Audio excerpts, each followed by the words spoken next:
nze Sanya Muhaidini sibbanga ku bululu. Nze akalulu katuuka ndi mu kkomera sibbanga ku bululu. Wabula ebyo byonna byali bisetinga. Ekyokubiri, omuntu ffe twamala okuyimbulwa mu kkomera baleeta emmoloka drone netujjawo netwala e Makindye nga Balamu ne Full Figure be babirimu ne batusasulira we tusula tubale tusula awantu nga batusasulira emitwalo 12 nga batugulira buli kimu awo ku hoteli ya Jaluna we tubadde tusula. Buli kimu kyonna nga bakikola n'ekigendo ekyokututeeka mu ntiisa tuleme kudda ekituluma nti batwogeza ebintu mu kamera ne batukyaya abaali tuyambye ate nabo bennyini tebatuyambye. Buli we tuca twagala okudda ewa Kyagulanyi okumwebaza kiki yatukolera mu kkomera tebaagalaga bagenda kubatta bagenda bakola bati mwabalyamu olukwe. Kaakati olwaleero Full Figure eyatwaniriza okutujja mu kkomera Full Figure mulalu n'erinnya Full muliwulira era nze bino mbibagamba nti mbadde njogera bino sibadde mu ntegera yange entuufu nti mbadde mpangala n'abantu abalalu negaana ebikola bya Full Figure era ndabula ekiwala ekyo ki Full Figure simanyi oba ekyo ekiwala kyagala kunzaalamu mwana simanyi lwaki ekinneesonyiwa.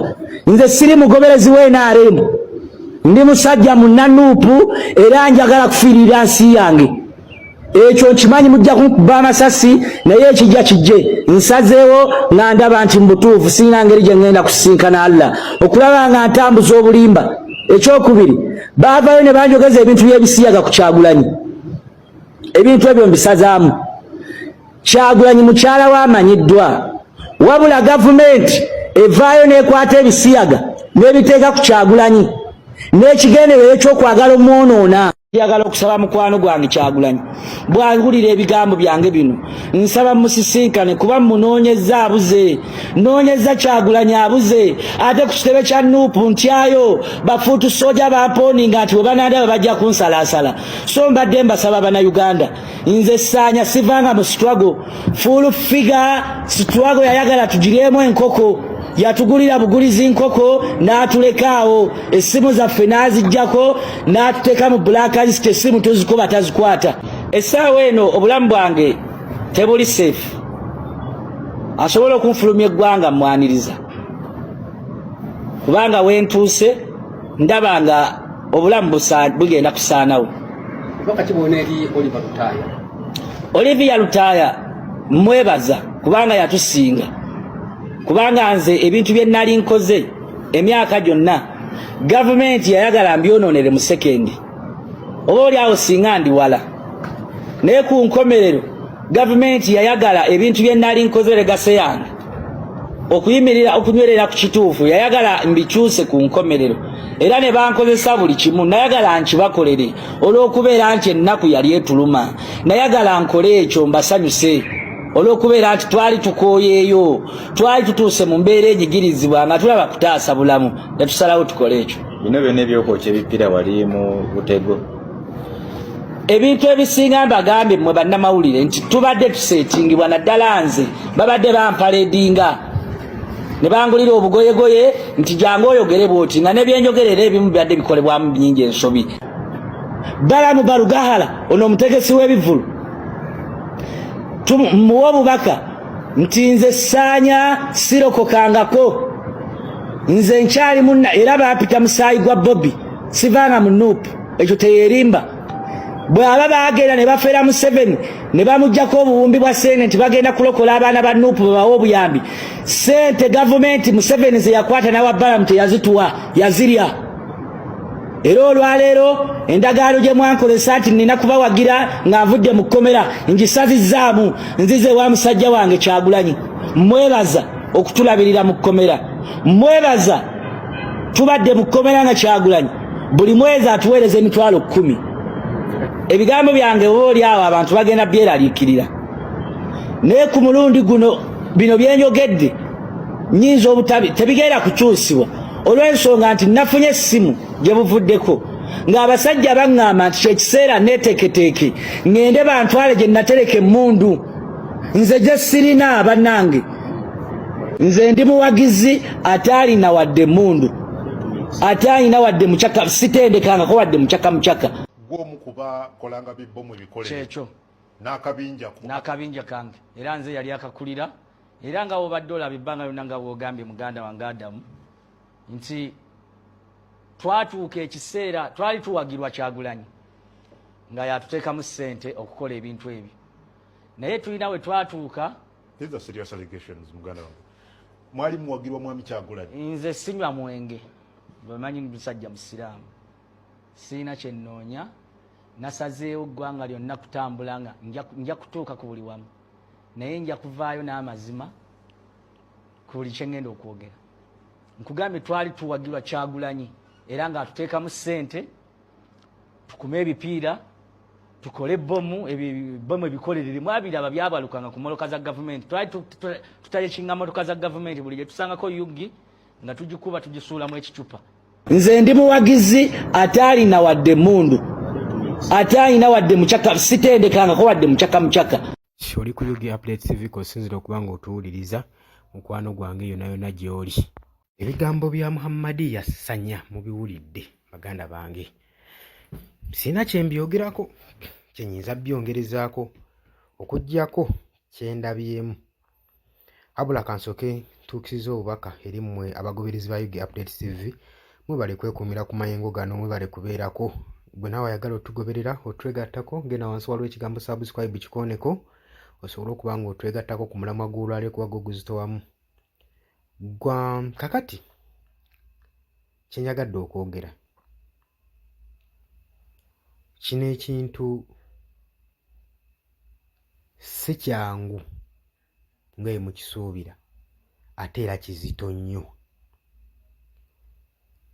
So Sanya okuvaayo n'ayogera ebigambo bino ffenna tukimanyi bulungi aba Nuupu abaawa nti yali ajja tutuuka akaseera ayatula amazima era kano akaseera buli omu kabadde alindiridde. Nze nja basaba bannankyukakyuka tuleme kujajingirawo Sanya, tuleme na kumunenya,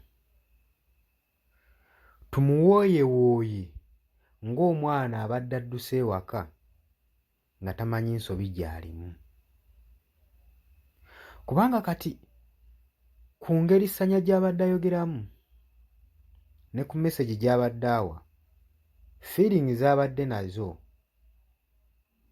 nga naye n'oba omutunuuliddewo oti butuufu alaga tyasaana nakugamba nti nno mu ntaasi alaga ayagala kutaasibwa. Embeera eyo so nja kusaba abakulembeze baffe ensonga zino muzikwate nga abakulembeze. Sanya mumwanirize mumuwooyewooye mumuteeke wasaanidde okubeera ewatali wadde mujajinga owatali wadde kumunenya ku ki kyabadde akola kubanga tewali kyatoogedde. Ate era bw'oba obitunuddemu n'obulamu bw'essaawa zino buli mu matigga. Kati ssaawa zino kye tunoonya oba kye mwandinoonyezza kwe kutaasa obulamu bwe nga Sanya. Sanya ffenna abadde atunyiiza si gwe wekka gwanyiizizza era ebiwundu bye tukyalina bingi byatutaddeko nga bannankyukakyuka naye nsaba aba foot soldiers mbeere bakkakkamu ensonga muzikwate essajja kikulu Sanya. Ate wabaawo omukisa ogutuukirira Pulezidenti Robert Kyagulanyi Ssentamu ng'aliwo ayinza omumutuusaako mumutuuseeyo. Nze kye mbadde nsaba nga nze gwe naawe oli waddemu okuteekawo endowooza yo ku comment section nkwaniriza naye okusinziira tusooke Sanya tumwesonyiwe asooke ataasibwe nga tetunnamunenya ku kintu kyonna nga tunnamujajinga nga temunnakola ki kyonna kyonna. Teri kyeyerekeddeyo naddala obulamu kye kisinga kuba omutima buli muntu mubi mu ngeri ye kubanga omutima tusula ogugumu, teri muntu alina mitima ebiri. Ogwo omutima munaye gulina sayidi bbiri, gwe guliko sayidi entuufu, gwe guliko sayidi enkyamu. Kakati sayidi enkyamu weevaayo, gw'olina kulwana nnyo girwanyisa buli kadde obeere ng'opulizentinga sayidi entuufu. Sanya waaba omutima gwe guzuukusa okudda ku sayidi entuufu, mumwanirize, muwe welokaamu, mugambe kulika gy'obadde wabulira, ozze engulu, ozuuse, eyali azaayise. Bawuliriza balungi, mwewale kwekumira ku mayengo ga UG Update TV, kusaba osharinge, likinga, commentinga. Kusaba gwe agala otweyungako ogenda ali wansi waliwo ekigambo subscribe, kikone mu muganda wange ojja kubanga watweyungako ddala bulungi nnyo ojja kuba otufolowinga. Mbategeeza nti nabali emitala w'amayanja nammwe mbaanirizaako nnyo. Kansuubire nti nno guno omusango mugenda gulamuza kisa baganda baffe abali emitala w'amayanja, abali ku kyeyo. Mbaaniriza mu comment section. Tegeeza nti nno mwebale kwekumira ku mayengo gano, mbaagala nnyo, mweraba.